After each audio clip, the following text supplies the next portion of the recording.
So today we're talking about an AI business transformation. This is a real story about a real business who did real things that you can do too.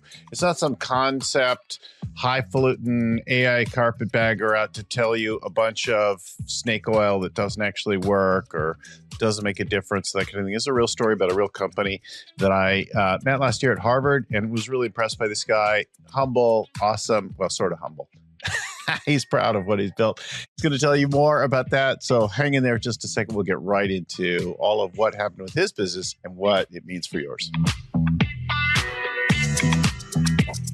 So hey again, everybody. Bill Gallagher, scaling coach and host of the Scaling Up Business Podcast. Our show comes to you every week with stories about growing and scaling your business with gurus, authors, experts, CEOs, like all that. More than 620 shows now, wherever you're getting this right now, or at scalingcoach.com. And our website, scalingcoach.com, is where we also have monthly workshops. We just did one yesterday, and we talked a lot through the basics of scaling up now, but also we started to add in what are the AI prompts and the things that we're using with our clients? What are the methods we're using to refine strategy to get the planning done faster than ever before with more ease? So all that and more at scalingcoach.com. All right. So I want to welcome now, he's on the screen already if you're watching, Gerard Murtagh. Gerard, wait, what city are you in? I'm on the Gold Coast, so I'm in Australia. So good morning. Yeah. Good morning to me. Good night to you. Good afternoon, wherever you are in the world right now. Thank you for listening.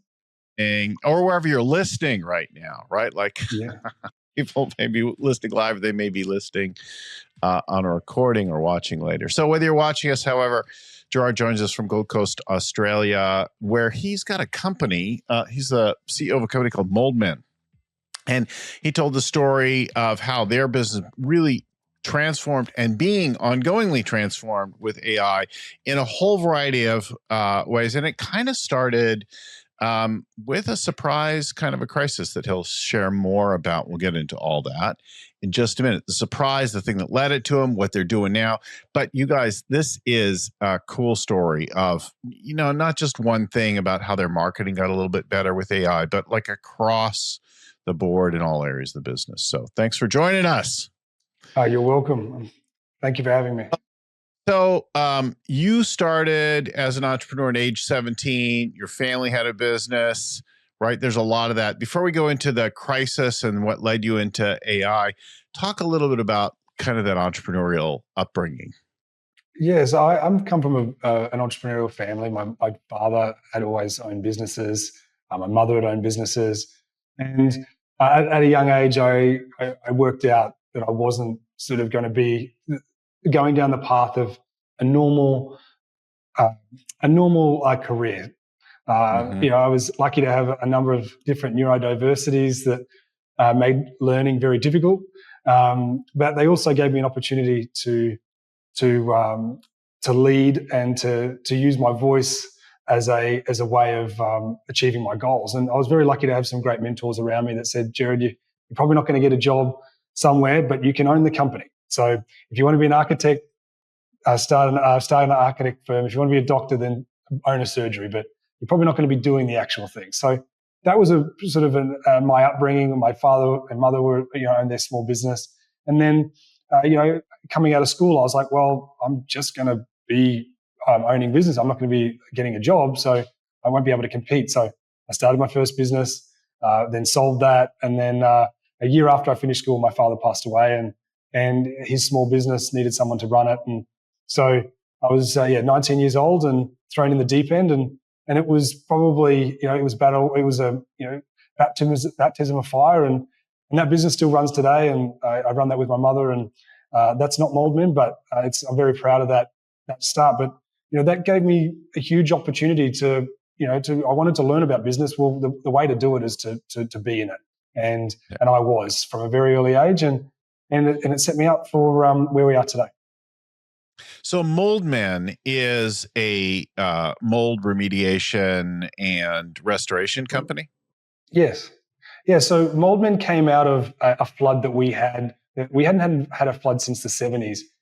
In 2011 was the first flood that we'd had in our city, and nobody really knew what to do. Like everyone was like, what are we going to do?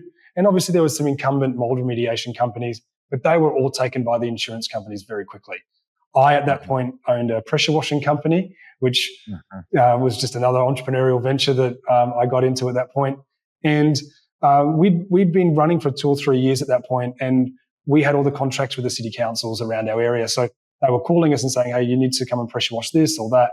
But then they started talking about mold. And I was like, okay, well, when was the last major flood in the world? And that was in Hurricane Katrina over in New Orleans. And so I jumped straight on a plane, met some people, went to the city council and said, I'll work for free. Can you just teach me how you remediate homes after a flood? And after about 2 weeks, I thought I knew everything. And came back to Australia. And after about 3 days of being called the MouldMen, I changed the name to MouldMen, and the rest is history. So we now are a national business here in Australia. That's a remarkable thing that not everyone would do. You heard about a related event on the other side of the world, and you got on a plane and you went and rolled up your sleeves and learned firsthand, right? That's not a normal way that people jump into a business, right? It's a remarkable thing in and of itself, like just actually digging in and doing something. Yeah, it is potentially for most people might seem a little bit odd, but the reality is that for me to really understand a business, I have to be able to do it. And a lot of my businesses at that point were about doing. So the business that I had with my family was exporting different products into Asia. So getting on a plane wasn't really that hard. It was 5 weeks after my father had passed away. I was in Asia meeting clients for the first time and shaking hands and trying to navigate streets that had no English on them. And so for me to just jump on a plane was, by that point in my life, I was about 26 years old. I'd been doing that for a number of years.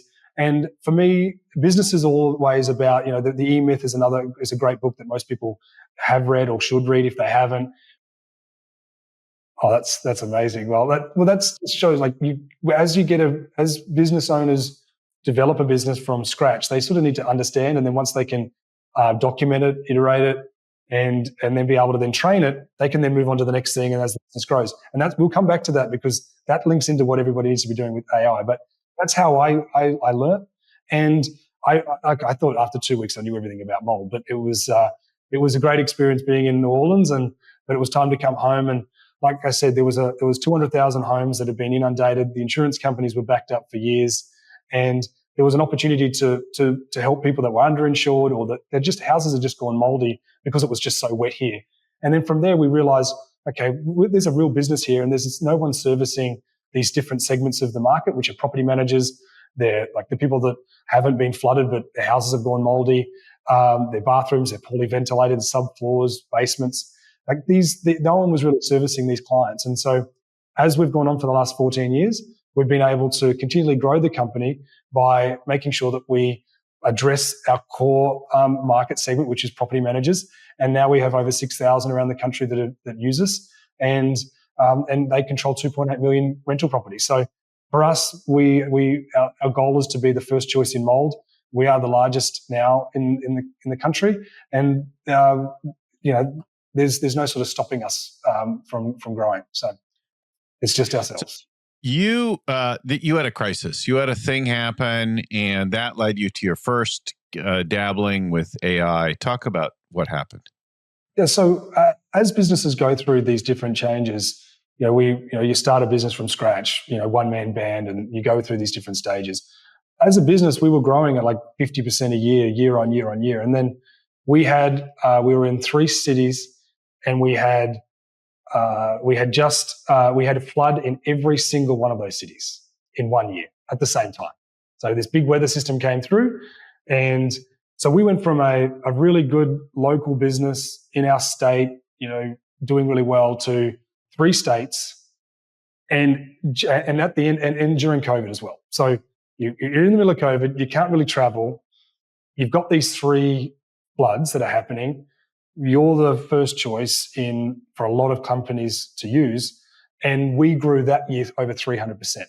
So for anybody that's been in a hyper-growth market or a hyper-growth industry, you go through these things where we all get told this perfect, beautiful line, and it's awesome, which is, what got you here is not going to get you there. But no one finishes the sentence.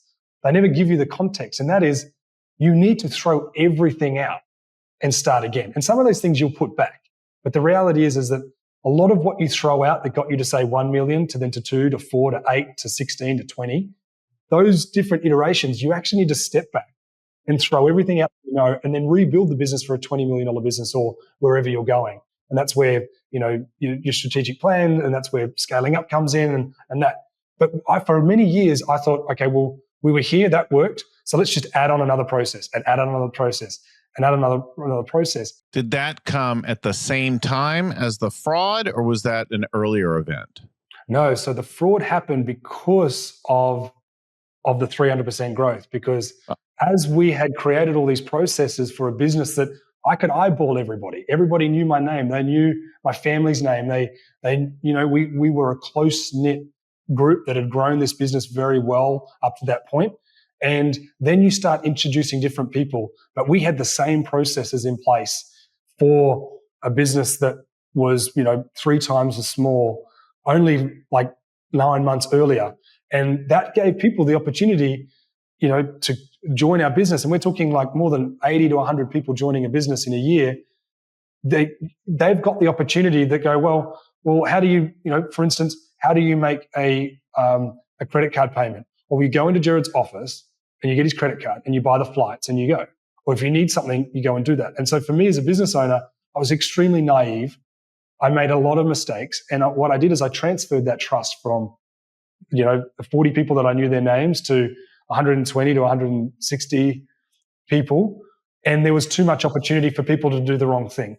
And unfortunately, good people probably got too tempted. And by the time, because we were growing so much, the jaws of margin were just creeping up, but the margin was not getting any bigger. It was still, but for a business that was, making, say net profit of 5 figures a month, and now it's going and making 6 figures a month, you're like, wow, we're doing so well, but we should have been doing way better. And that was unfortunately, by the time we did work out what was actually going on, it was just rampant. And I was on a plane probably 3 to 4 times a day. My accountants, once they picked up on it, it was wildfire. But yeah, it was that I think at the end of the day, there was over $600,000 misappropriated. And there was a lot of tax and other things that weren't lodged and paid for that were documented, but then weren't done. So in the end, it's been about a $1.4 million hole that we had to dig ourselves out of. And to go from a business that had always been profitable, and then you think that the profits are going to be, in those 7 figures, to then be going the opposite way. Yeah, it was a massive learning experience, and one that has shaped me and has now made this story. So I think it's useful to point out the just like the basic phenomena. So you work on things, and then either your strategy is right or suddenly fits world circumstances. Something shifts in the world, and then your business is flooded with business, right? When you go through growths, when you start to hit 100% or more a year, it's like really overwhelming. Now, it's a little bit different if you're, say, a SaaS business or something where the scaling is a little more automatic. You could just turn on more servers. It's different if there's a lot of doing. If there's a lot of people and trucks and things running around, it can be more overwhelming. Even in a SaaS business, you've got new customers to make sure they turn on right and get successful. But in anything, there's a moment, an inflection when everything like gets overwhelmed. And in that space, you had this lack of control, and then things got out of whack. And through direct and indirect actions, like now you've got a $1.4 million hole. Yeah. That's exactly how it happened. And you know what?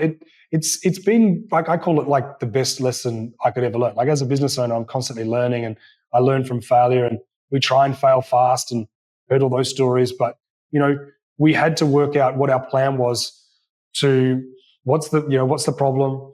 What did we learn? How do we make a quick call? And then how do we make sure we don't do it again? But in that, we also have to make sure that you don't just add another layer of process or add another layer of stopgap or employ somebody to be my gatekeeper, at 6 figures a year to just make sure that people aren't stealing things. Like There's got to be better ways. And unfortunately, when you look at a business that have been around for, more than 10 years, you do have a lot of these legacy processes that you just hold on to. And that's where something I learned through this is that don't add another process, actually throw it out. So we'll start again. And there'll be parts that you'll put back. That's fine. But what you really need to be looking at is there may be some technology out there that you can use that actually stops 20 steps and saves you a lot of money. And for instance, we found a credit card company called Airwallex, which was an Australian-based business that we never knew about. That means I can put a credit card on your mobile phone within like 10 minutes. I can give you a certain amount of funds, and then I can cancel it immediately or freeze the card. It also, and that was just the one, instead of having more credit cards or more stopgaps or more problems, we were just, everybody had people that needed to buy things, were given different processes. So that still meant that we could run fast, but it meant that we had control over the spending because there was I can run it on my phone. I can turn people's things off. My accountant can turn things off. You use some AI to investigate the fraud, right? Yes. We did. So when we got our, we knew that we had a problem. And so what we did is we downloaded all of everything into a CSV file. And then we uploaded that into a ChatGPT wrapper that said, these are all your anomalies. And one of them was $9,000 in Uber Eats in 1 month. We had 19 subscriptions for Spotify. We had, there was people taking flights that weren't my flights, but booking them under my name. And so that was like the first step of okay, this stuff's really amazing. It can get me information quicker than someone else can. And being a business owner that had been had been so focused on process, and for me personally, don't get me wrong, I'm the guy that said put another layer of process. A lot of this stuff comes from me. There's definitely no, amazing genius here. It's let's put a process in so that it doesn't happen again. Well, those processes then, like I said, had to be removed. But because I loved what actually AI is, which is train a model, or get the data, train the model, give it the outcome or the prompt, and then be able to then make a decision, I started to realize very early that this was my .com boom. This was somebody that wasn't in business during the .com boom. This was the .com boom, but it was something that I needed to invest in every single day. And then I harp on it a lot to my team and to anybody that'll listen, is that this is the thing that we all need to be leaning into. And it's not just for the big companies, because if you left it up to the big companies, they'll run this, they'll create businesses that are so much more efficient and profitable. And then the little guys will be left with less than 10% of the market. And so what you need to do is make sure that you get into that 90%, because if not, you'll be just left with the crumbs. But we can dive into that a little bit more. But that's how, going back to your question about, that's exactly how we found out that there was a lot of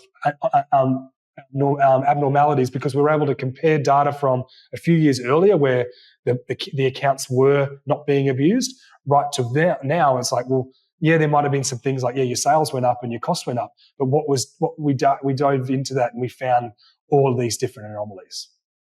So let me just throw another little teaser out. Your business now, across operations, across scheduling, across customer interactions, has AI processes running, hiring, other kinds of parts of it. What came next after the fraud analysis and starting to look at the mess that was there?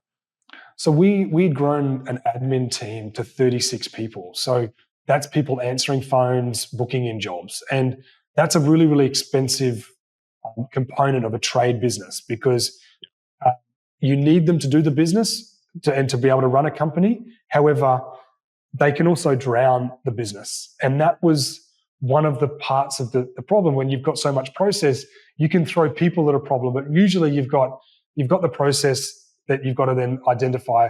Then you've got, can it be automated? Can it be done through AI or automation? And then you've got the human element. But before AI, it was, you've got a problem, either perfect the problem through process or throw people at the problem. And a lot of people especially in businesses that aren't looking at AI, will throw somebody at the problem. Like, Gerard, we need somebody to make sure that no one's defrauding the credit card. Let's go out and buy that and go get a new CFO or a CFO's assistant or a bookkeeper. And you're like, hang on a minute, we're just spending all this money on somebody to do that. We're just throwing people at a problem. But when we were growing so quickly, there were some days that we doubled the size of the company in an 8-week period.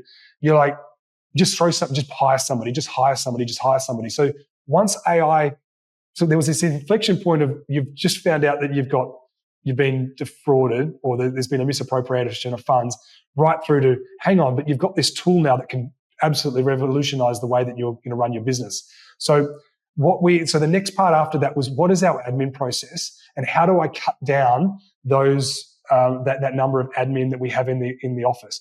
Because I can't afford them anymore, and we have to perfect the process. Because if we don't perfect the process, then we're gonna send ourselves broke. We're gonna grow broke again because we would have just continually thrown people at the problem.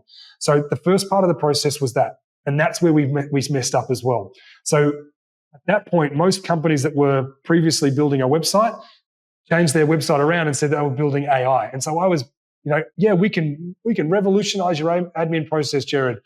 And I was just doing all these projects and none of them worked. And it took me a few mistakes to get to the company and to find the team of people now that we're now using, that we actually trust and that have actually started to build it. So the first part of to go back to your question, the first part of our process and the first part that anybody needs to be looking at if they're looking at investing heavily into AI, as they should, is to look at your process and what can you get rid of. So we have a 5-step process with that, which is the first step is, what is the process and what is the problem that you're trying to fix? So identify that. The next thing is you must cut it back. You need to cut back. And Elon Musk said, if you don't have to put 10% back, then you haven't cut hard enough. And so we live by that. Like I would prefer to something to break because we didn't, or a process to break because we took a cog out of the wheel to speed it up, than to worry about having too many cogs. So that's the next thing. Then you start looking at AI and automation, because if you start building AI for an old process that is redundant, then you'll end up building things that you don't need, and that's expensive. With so many companies, and this is a very old thing, this is not a new thing, don't go automate a broken process, right? If you have some weird around thing that you do in your business that isn't smart and you don't know any better, like, you want to first examine, is what we're doing, does it make sense? Is it as good as or better than our industry, right? You don't go build software or routines around something that you shouldn't be doing in the first place. Yeah. And then, so the fourth step of that, I 100% agree. And the reason is, and this is the biggest problem that people are going to face as they're building AI, is the people aspect of it. But I'll just go through this. So the 5 steps. Yeah. So what is the process? Automate, cut it back. So what is the process? Identify what it is. Cut it back. Can it be automated, or can AI be put into it? If it can't, can it be done by somebody offshore or in like the Philippines or something else? And then if it can't, how do we optimize it for a onshore person? So what we're finding is that there is that element that we can automate a part of the process, send it to the Philippines, and then have it double checked either by AI now or by an onshore team member. So for instance, something that would take 8 minutes now takes less than 15 seconds to check. So they're those little 1%ers that we're looking at, which is, 7 minutes and 45 seconds every single time. And if you're doing that by 300 action points a day, or 400 or 500 action points, that time's up. But one of the big issues that people are going to face with this is that third step of, can it be automated? And we've found in our business, and if my staff are watching this, they're going to either nod or they're going to say that was me. But we have had people that have created process because it has validated their role. And what people are going to find, that CEOs and the COOs, the CTOs, any operations people in your businesses right now, your team members are going to fight back against AI and automation because it validates their role. You've got it. You can tell them till the cows come home, like I do, that I'm not getting rid of you. I'm just giving an 8-minute task down to a 15-second task. That's what I'm trying to. I still need you, because it's called human in the loop interaction. You need to have a human in the loop. So I'm not looking at getting rid of people. What I am looking at doing is giving them the ability to do a vast array of different tasks that are high value tasks instead of doing that, but doing the low level tasks or the tasks that can be done via automation. And that's where we're finding the biggest struggle that we're finding in even our business today is that processes are being designed to validate people's value within inside a business, and they don't want to give it up. They're like, I have to check the credit card statement. And so I'm like, no, you don't. You put it into our system, it checks it, looks for, it's got its gates. We call them gates, like how much are we spending on Google? How much are we spending on subscriptions? How much are we spending on? And if those gates come back red, then you know you've got a problem. That takes checking a credit card statement right down to, a minute task every day instead of it being an hour long or even a full week of someone's task. So that's if anybody takes anything from this today, there's a number of things that you can take away from it, but understand that the people that are inside your business aren't going to be as excited about AI as what you are, because you can do so much more with the team you have if they're engaged in the process. Or what they will do is they'll just go, I'm out. You're going to fire me, so I'm going to be the strong one, and I'm going to remove myself from this place because I'm not going to have a job because you'll just get rid of me. And it doesn't matter what I say to people. I'm like, you're either going to be using this technology here for the first time, or you're going to be using it in 1, 2, 3 years' time when your new CEO implements exactly what we're building here. Which might sound a bit arrogant, but the reality is that we're building things that we haven't seen, and that's why we're having to build them. I think around a lot of different AI applications that we're seeing right now, that human in the loop checking is really important. When I think about planning, strategy work, in particular, that as a coach we're using with clients, and that continues to evolve now. But we get really interesting, useful drafts of things, but it's not like the final thing. You can't just, use a bunch of prompts and then go, okay, that's your strategy. It gives you sort of like Don said, but it gets you so much further down the road, so much faster. So we'll come back on that. Why don't you describe what it's like to do, what's the customer experience today, and then the operations behind the scenes, and where is AI going on within that? Give us a picture of that. Yeah, so most of our clients are property managers or real estate customers. So they send us a work order that comes through their job management system. And in the past, we would have looked at trying to create API links or Zapier links between those. However, every time they've changed their technology or they update it, the APIs don't work and it just doesn't work. So our AI is able to read our emails and identify what is actually going on in that email. And if it says certain things, and it can understand, because it's got over 2 million emails inside our data lake, so it can understand what's going on. It can create, it goes through, identifies it, and then it puts it into a new folder. That folder then scans that PDF and puts it straight into our job management system. So what would normally take somebody a couple of minutes to put in a job into the system, and the email comes through and they manually do it, is all done within about 15 seconds. So that's all done now via automation and AI. So that's that first part of the process. For a job, interpreting whatever the customer sends over, putting it into your job system, all that is happening by AI. Yeah. And as we train the model more, and we train it every single day, it's now being able to work out, hey, this doesn't have these things. I'm going to go back and ask it questions. So it can ask the client, hey, can you send photos? Can you give us some more? Have you had a water leak? Do you have an exhaust fan? Do you have these different elements of the process that we need to make a decision, so that when it gets to the agent, the human in the loop, they can look at it and go, everything's there. This is, we can actually quote on this immediately, and we don't need to go out to this site. We have a photo. They don't have a water leak.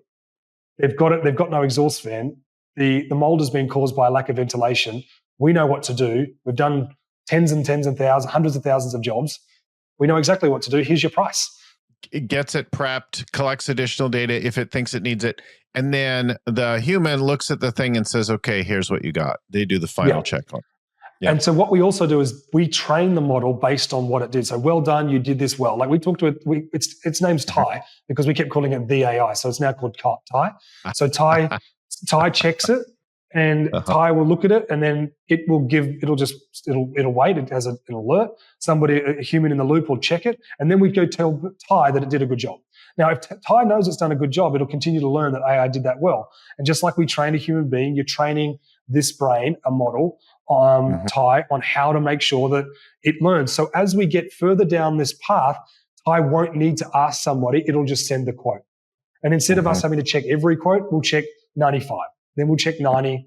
And then we just keep iterating constantly and making it get better. So once the job's in the system, we then need to book it in. So what we've built is our own scheduling bot. Now this, we're still training this, but it gets used every day by our human. So a human in the loop basically goes in, build us a run. Instead of it taking a day to go, where do I want the technician to go? It doesn't have to do that anymore. You put in you ask for it to build a run. Ty builds the run. It then says this is the most optimized run. Now, Tide gets a 57% success for more optimization than a human, and it can do it within a minute when it can take a day to get a human to build a run. And like, where do I want to go? Now, everybody, I want you to think about your local city and create a circle around it. You want people doing jobs either in that street or within a couple, like 500 meters of that street. Now, if a job's come in right now and Ty knows that our technician is going there tomorrow, and it can fit in that inspection or that job, Ty will be able to then put that in, and instead of the technician driving past that person's house, it gets that job in immediately instead of them having to wait 2 weeks when we're back in their street. So that is... Because not everybody works in route scheduling and route optimization, in whether it's moving things around within a factory or a warehouse, or being out in the world and dealing with traffic. Picking up your kids. Think about Saturday sport when you've got multiple kids. Like, complex problem and difficult to do and manage. And people have played with software forever for this, but AI is a uniquely useful tool for this kind of route optimization scheduling.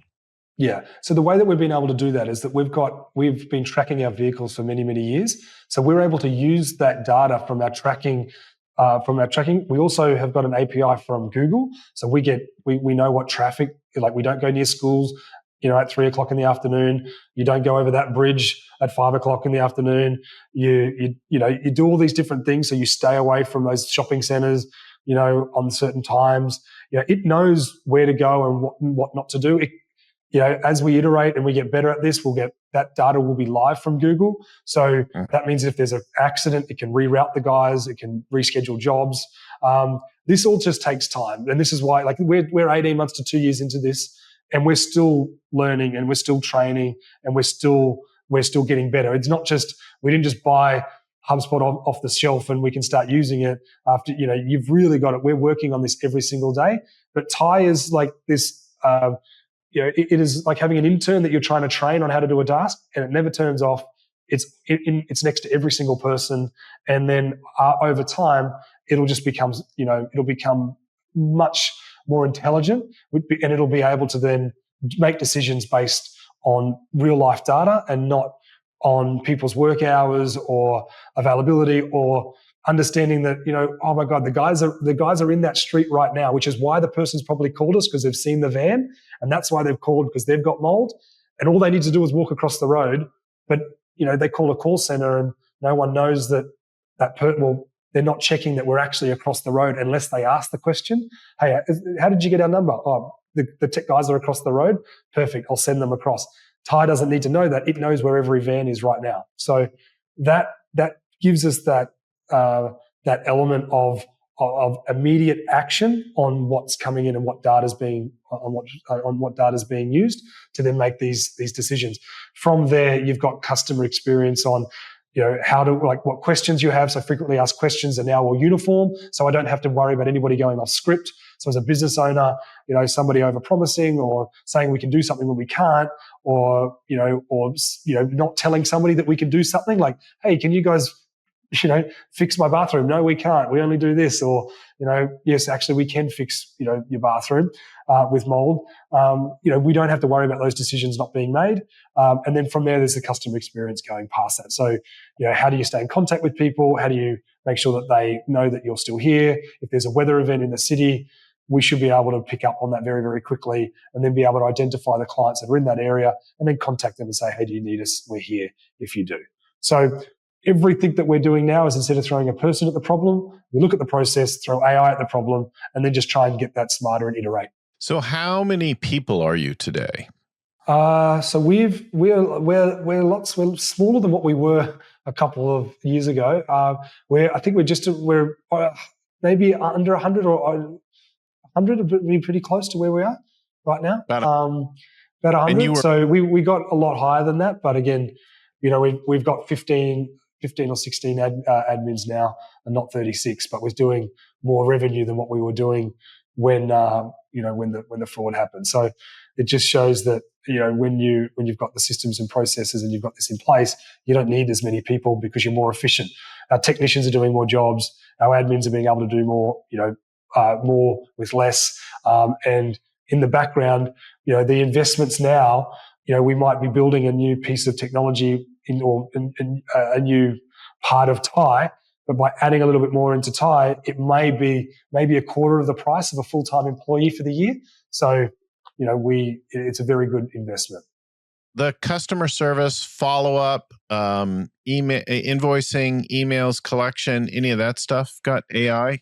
Yeah, so email collection is definitely automation. Emails, they're invoicing, no, not just yet, but it's definitely in the pipeline. That was offshored, so that was one of those processes. What is the process? How do can it be?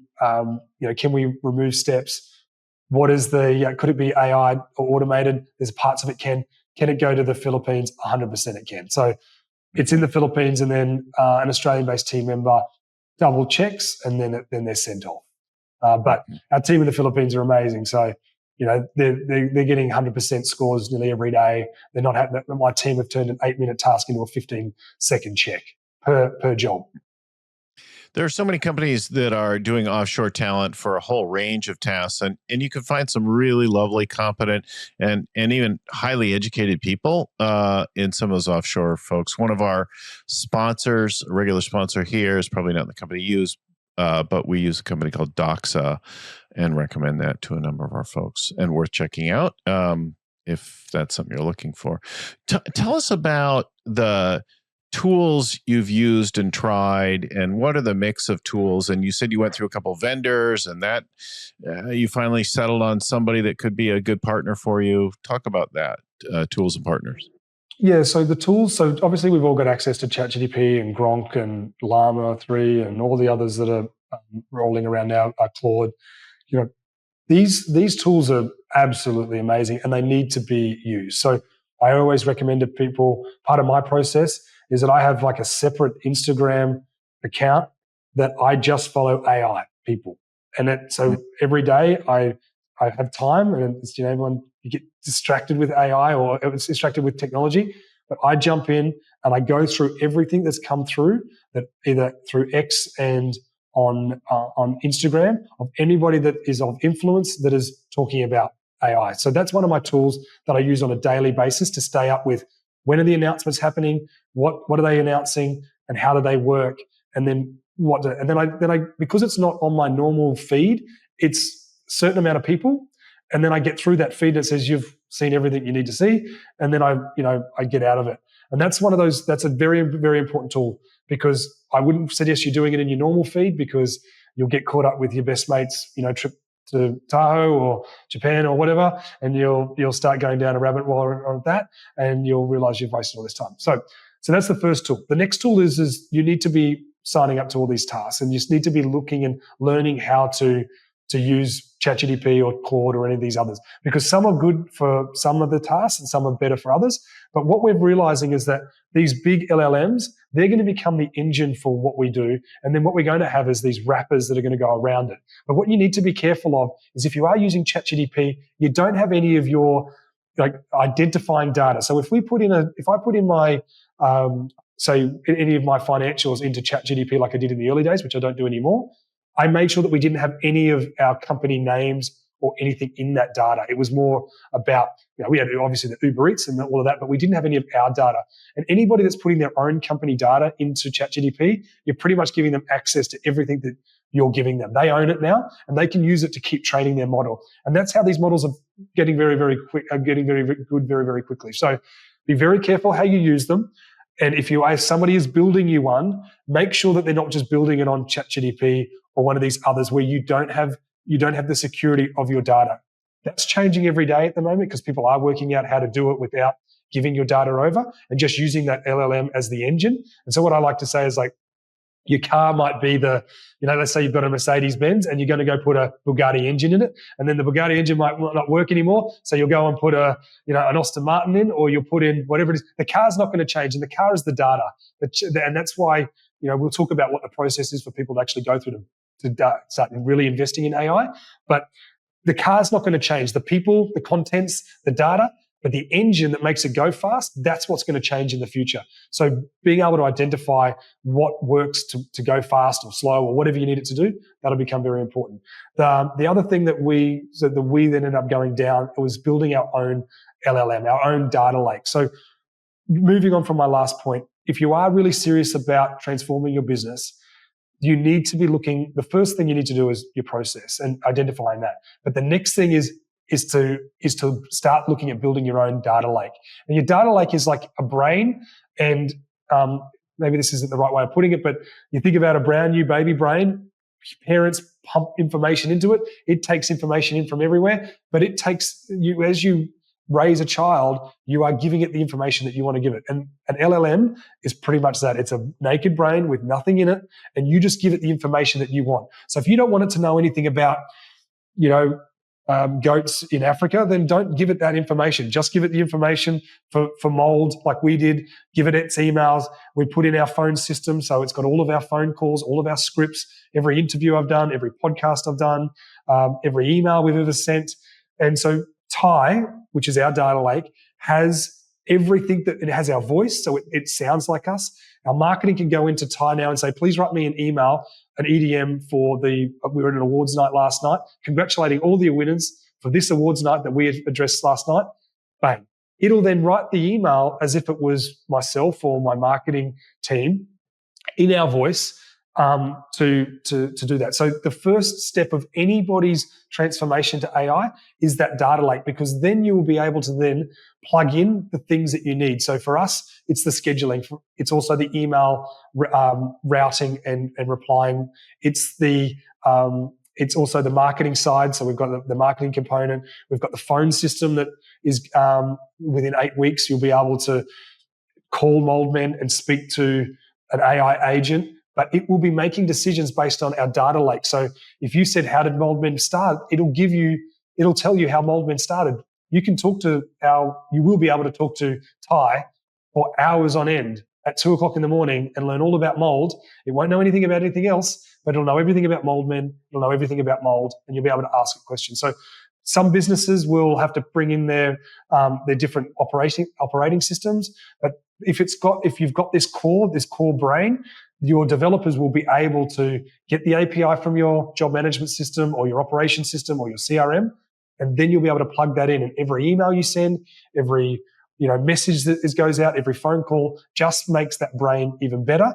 And that's the first step of that. And we've built ours on Azure, but the way that it's been built is that if Azure can't keep up, or that engine can't keep up, we'll take that out, and who knows, we may plug in, Llama, or we may plug in Gronk, or we may plug in something else. It'll all depend on that. But your data lake is your secure, your secure lake of data that has everything in it. So, if you're a CEO that no one knows how to do anything inside your business, that's what you need to do. You need to clone yourself. So if you're Bill, you've got all of the way that you train people. Your data lake, your legacy is going to be your data lake with everything that you've ever done, these 600 podcasts, everything, the way that you speak, the way you write an email. That's what is the future of this. So people say, when will you give up business? And I said, well, I'll probably never give up on business, because, whoever owns my LLM or my data lake in the future will have, unfortunately, they'll have my brain. So they'll be able to, that might scare the shit out of them. But anyway. That's a good tee up for a little thing that I would love to sneak and offer people. It's not yet public, but we spent a lot of time looking at a variety of different tools and did some tests with a few of them. And we've essentially built the Bill AI. And what I realized is that I have, 12 years of blog posts and speeches and workshops and things like that. And almost every last one of them I recorded and captured. And so I was able to upload more than 8 million words over that period of time to an AI and build a Bill AI that can answer scaling questions. And we have a few clients in using it now, and we're using it for some of our company stuff in the back end, writing emails and posts and things like that, and getting things ready. But it's not yet publicly available. If you'd like to be one of the folks, if you'd like an invite, send me a request. Say, let me into your AI, Bill, and send it bill@scalingcoach.com, and I will add you to our early list. We'll give a few people some trial to it and see what you think of it. I think mostly it's really surprising what you can build with that. And we have also a voice thing, like it's trained, it talks, it sounds a lot like me when it, you can talk to it and ask it, things, and it answers like Bill, which I don't know, might give somebody nightmares, but yeah. Don't get me wrong. I've been for many years I've been in Young Entrepreneur EO for nearly 20 years. 20 years. This is my 20-year anniversary of being in EO. Yep. And one of the things I learned early on was about journaling and writing. And I've kept that up for many years. But you've got all this information sitting in a diary. It's pretty gnarly stuff. And I've got them locked away, and I was like, my kids will get these one day. But I changed it up recently when a couple of years ago, and I went to voice notes and notes. So I sit here in front of my computer, and I've got a designated phone, and I just talk to my kids. And I did it for my kids so that if anything ever happened to me, they would have all of this, like the knowledge of these books that I've read and the podcasts that I've been on, or I just talk to them as if I was having a conversation. And obviously it's somewhat one-sided at this point, but I'm hoping that in the future, that if anything does somewhat happen to me, unfortunately, my dad passed away at 58, and I've only got I think maybe 10 minutes of him talking, where my kids are now going to have hours of my voice, which for them potentially will help them through their life. Because I'd love to call my dad and say, Dad, my old man would have loved this time of humanity. He would have this would have been his jam. And so that's what sort of forced me to do it. And so I encourage people to do that regardless, because as you can do this for business, but you can also do this for your family, you can do this for your grandkids, and your legacy can sort of live on. And because we learn so much, but there's nothing better than my grandmother lived into her 90s, and she was so wise. And I loved my time with her, because I didn't have my father to sort of help me through some of these challenges of my life, or in my adult life. So, I know it's a bit off track, but Bill, well done, because it's not just about our business acumen and the things that we've done in business. It's also our ability to help our friends and our families and the kids coming after us. Obviously, the one that I've trained is really all of my business work. It's not all the little things, but we think about that, like that our friends and family who want to leave a legacy, and there's that whole personal potential as well. It's just getting better at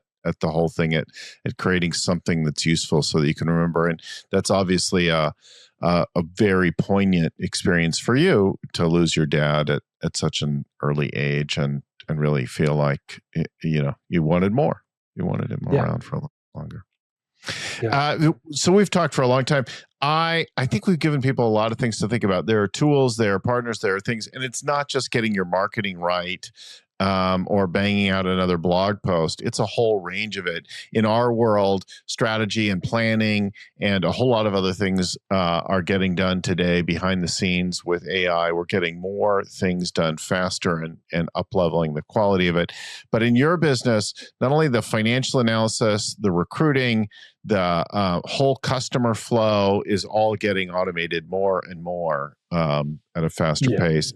You've got a pretty big business to only have 100 people working on it, and it's really an inspiring thing. I'm really glad to bring this to people, to get them started thinking about maybe we could get it done and put some stuff in a lot faster, right? Yeah, look, this is an arms race, and I sort of mentioned it a little bit earlier on. We're going to have think about your big 10-ton gorilla competitor that you might be in your industry right now.